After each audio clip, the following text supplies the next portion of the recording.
Conductas responsables en investigación. La conducta responsable en la investigación se refiere a seguir prácticas éticas y cumplir los estándares de integridad en todas las etapas del proceso de investigación. Incluye el respeto a los derechos humanos, incluye la honestidad académica, compromiso con la veracidad, el respeto a la propiedad intelectual.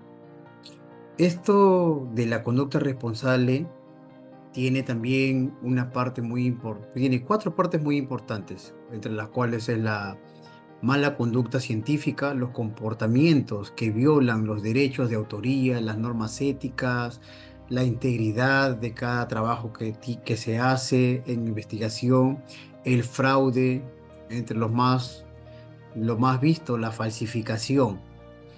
El plagio también tiene una parte muy controversial.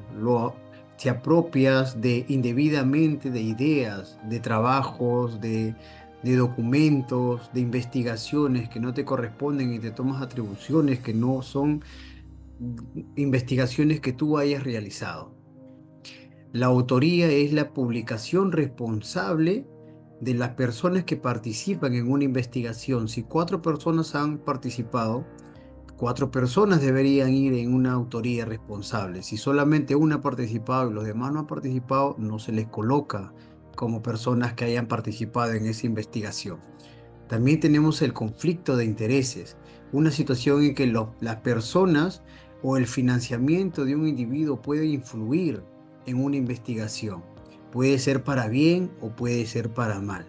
Pero para más información vamos a ver las siguientes exposiciones, los siguientes mapas mentales en los cuales mencionamos todos estos temas. Muchas gracias. La mala conducta científica. Como bien sabemos, una buena conducta responsable en una investigación científica es fundamental porque refleja el compromiso y la integridad de los investigadores. Por tanto, una mala conducta es la omisión de la integridad y de la credibilidad.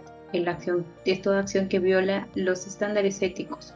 Una mala conducta lleva a acciones que incluye omisiones y transparencia, como puede ser el plagio, fabricación y falsificación. Estos actos de la mala conducta, cuando son identificados, lleva un proceso de denuncia, un proceso de investigación y un proceso que define si realmente ese acto se ha realizado.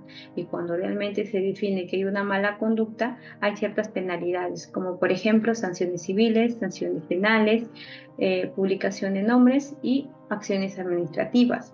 Pero para no llegar a eso, nosotros como estudiantes tenemos que tomar acciones de prevención que nos permitan actuar de una manera lógica y ética, por cual tenemos que dar un buen comportamiento ejemplar, realizando los actos que corresponden, como por ejemplo, en un trabajo de investigación que nosotros realizamos, poner como referencia a los actores, a quienes ha realizado el trabajo previo de investigación, ¿no? Para poder nosotros ponerlo como referencias.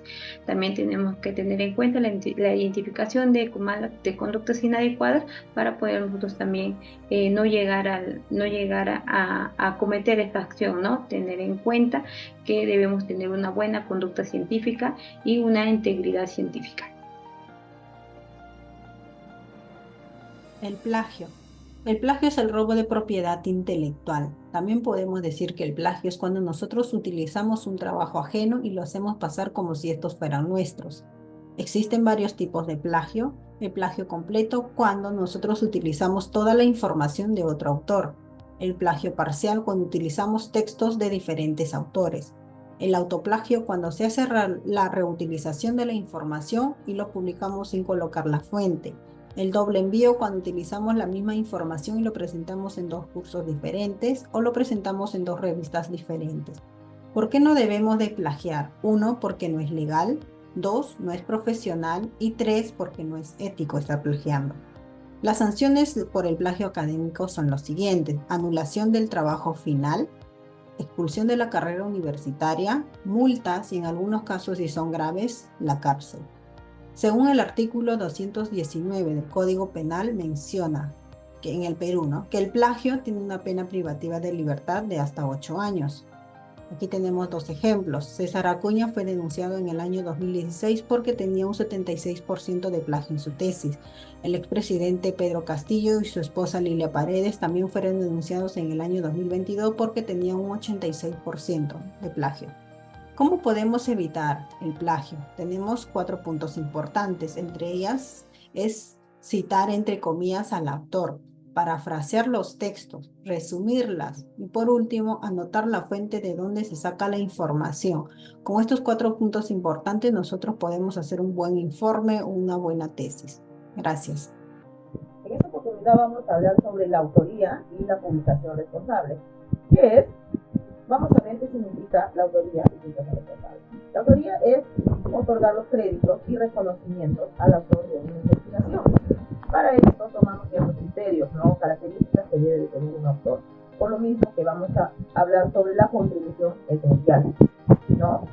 También vamos a hablar sobre la redacción del artículo, la aprobación final y la responsabilidad del contenido. Todos estos criterios hacen que el autor tenga esas características, ¿no? Para que se pueda decir que es una autoría.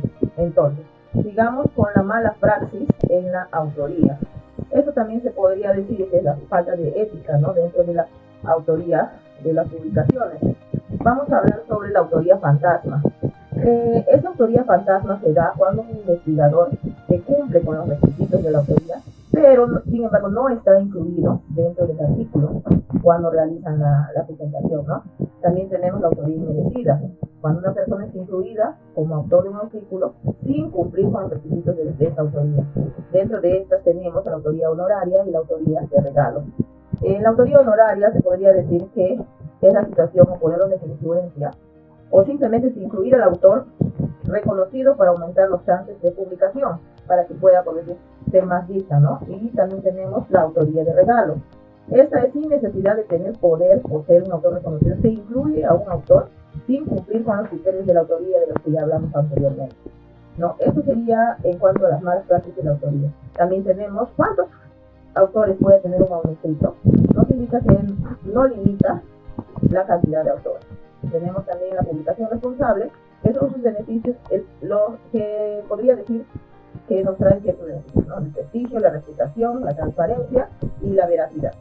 Eso sería todo. Gracias. Muy bien, en esta oportunidad vamos a hablar acerca del conflicto de intereses y vamos a comenzar con la definición.